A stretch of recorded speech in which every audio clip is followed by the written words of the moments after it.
We used the money from your mother-in-law's savings for this trip. It'll eventually become Tyler's inheritance anyway, so it's fine, right? My brother and his wife rushed over immediately after my mother passed away, not to offer condolences, but to get her bank book and withdraw her savings before I could submit her death certificate to the government office. You used Mom's money? Huh? Trying to suppress my anger, I asked Carol, who casually responded, "Yeah, we spent about $10,000 on the trip, LOL. The audacity of my brother and his wife, who conspired to use my mother's money without permission, made me furious for a moment. But then I remembered something. Right, these people don't know. I couldn't help but laugh. Ha ha ha. My condolences. Carol looked puzzled by my sudden laughter. What's wrong with you? Did the shock of us using the money make you go crazy? Of course, I wasn't going crazy. I just couldn't help but laugh when I imagined the surprised faces of my brother and his wife when they found out the truth and their miserable fate. Their carefree days were probably numbered. I am Samantha, a very ordinary office worker, raised by kind parents.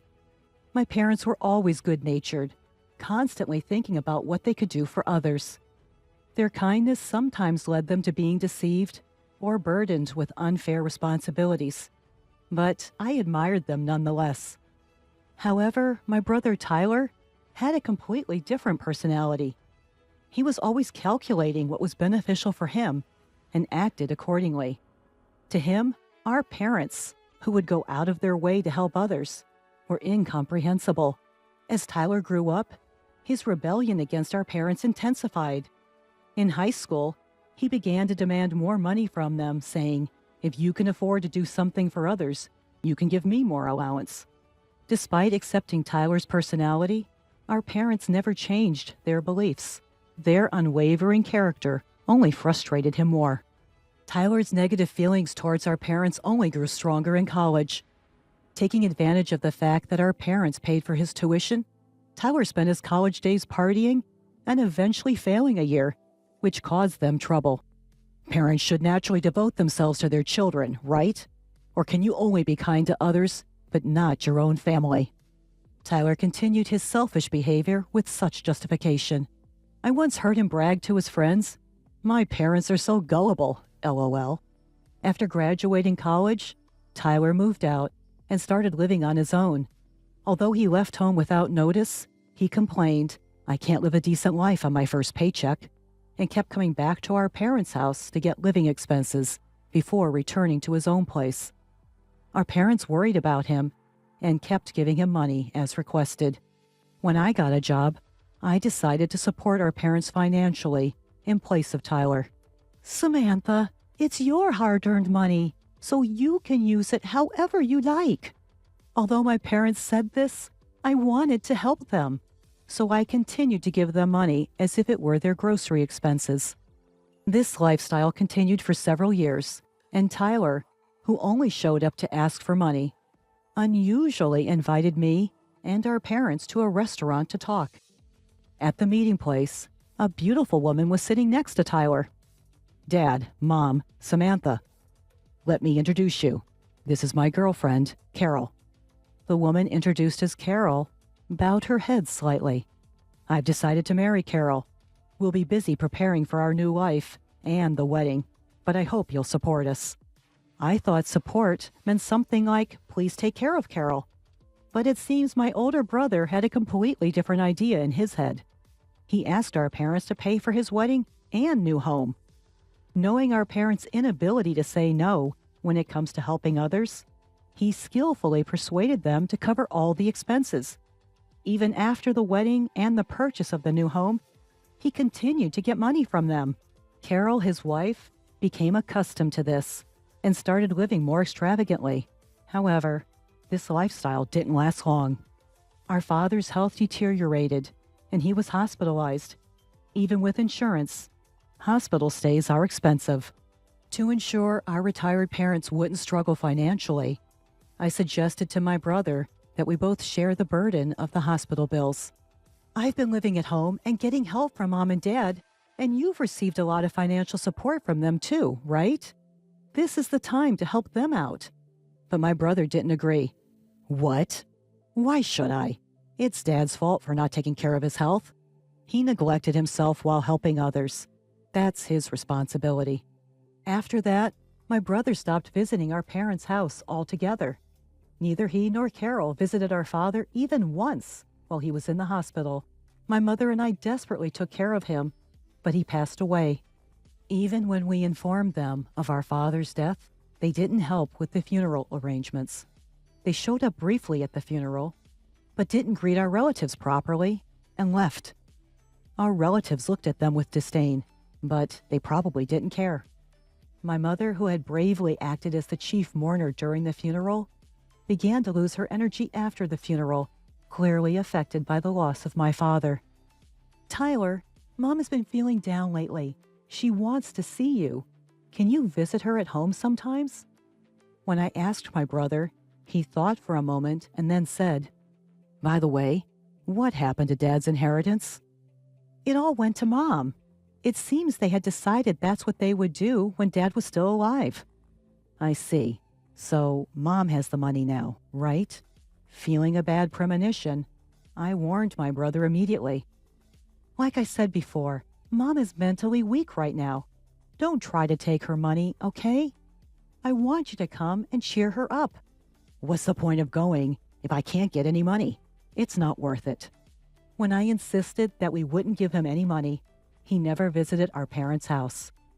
And then, half a year after our father's death, our mother passed away too. Even knowing our mother's weakened state, my brother never showed any concern. When he learned of her death, he rushed back to our parents' house. I thought he would fulfill his duty as the eldest son during the funeral. But as it started, he and his wife disappeared. I called his cell phone, but it went straight to voicemail. In the end, I took on the role of the chief mourner instead of him and managed to finish the funeral. It was a few days later when I finally got in touch with my brother. "Ah, Samantha? This is Carol." When I called my brother's phone, Carol answered. "Tyler is busy with boarding procedures and can't answer the phone." "Boarding procedures?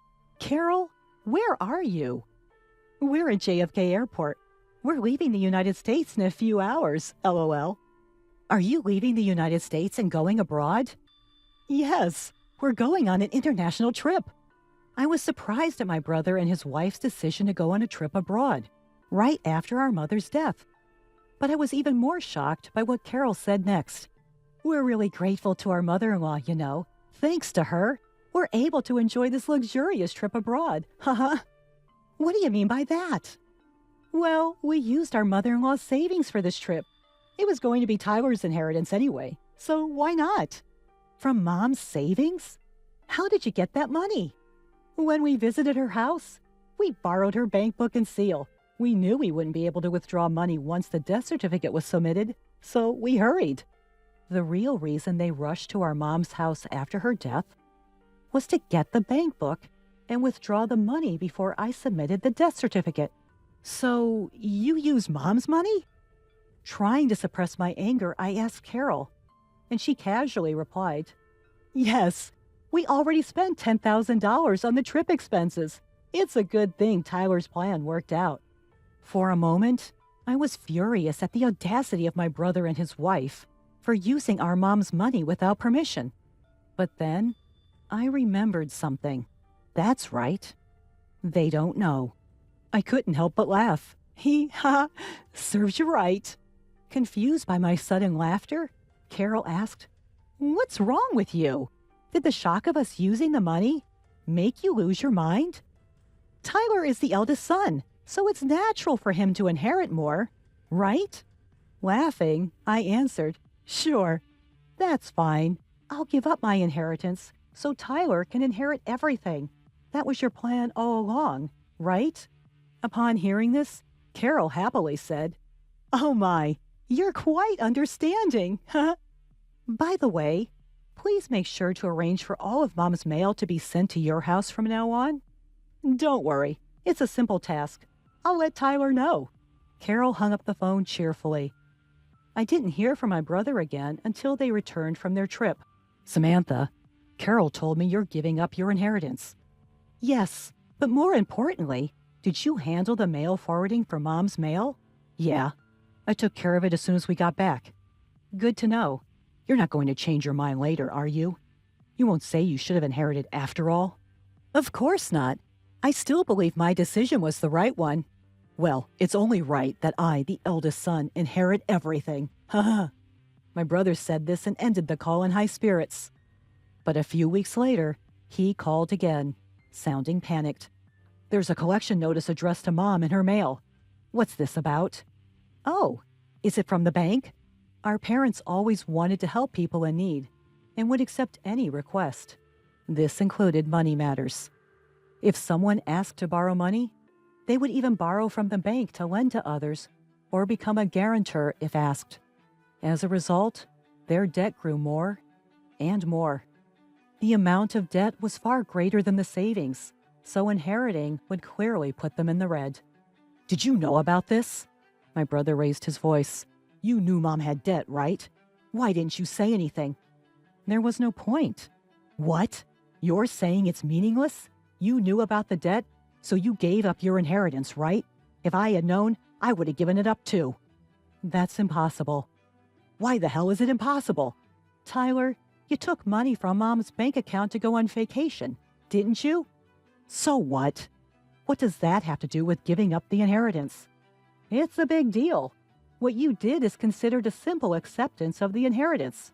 Simple? What does that mean? Explain it so I can understand. I explained to my brother that by withdrawing money from our deceased family member's account for his own use before the inheritance process, it was seen as a simple acceptance of the inheritance. I've never heard of such a thing. Of course not, huh? Not many people would even consider using a deceased family member's savings for their own selfish desires, so it doesn't come up in conversation. You're just making stuff up because you want the inheritance for yourself. I have a lawyer friend, you know. They'll find out if you're lying. My brother hung up the phone and apparently told his lawyer friend what I had said. He called back later, but his previous bravado was gone. Samantha, you were right. I can't give up the inheritance now, it seems. It appeared the lawyer had given him the same answer I did. Finally, my brother realized he had inherited the debt. He had always begged our parents for money, never knowing they were accumulating debt behind the scenes. It wouldn't be an exaggeration to say it was his own fault for contributing to the debt. Still, my brother desperately tried to find a way to avoid paying it back. He and his wife, Carol, probably didn't have much savings since they spent their earnings freely. It was clear they didn't have the means to pay back the debt. My brother tried to sweet-talk me. Hey, Samantha, our parents are gone, and it's just us siblings now, right? Isn't this the time to join forces? Join forces? What do you mean? I think we should work together to pay back our parents' debt. Now's the time to show our filial piety. So forget about the inheritance and help me pay back half the debt. I sighed heavily at my brother's selfish proposal, which was too little, too late. What are you talking about? When Dad was in the hospital, I said we should help our parents together, but you pushed me away. I was busy at the time. No matter how busy you were, you didn't visit Dad in the hospital even once. And you didn't support our grieving mother afterward. I don't want to hear the words filial piety from someone like you ever again. With nothing left to say, I left my brother hanging. Have you ever done anything for someone else, Tyler? I know you took advantage of our kind parents, but there's no one who will help someone who can't do anything for others, even if they're family. But if you don't help me, Carol and I can't pay back the debt by ourselves. Are you going to abandon your brother? We're family. When Dad was in the hospital, you abandoned him, saying it was his own fault for not managing his health. This time, using Mom's savings is your own fault. I regret that, okay? I've changed. Have you? I still think you're just desperate to reduce your own debt. And even if you've changed, the person you should apologize to is no longer in this world.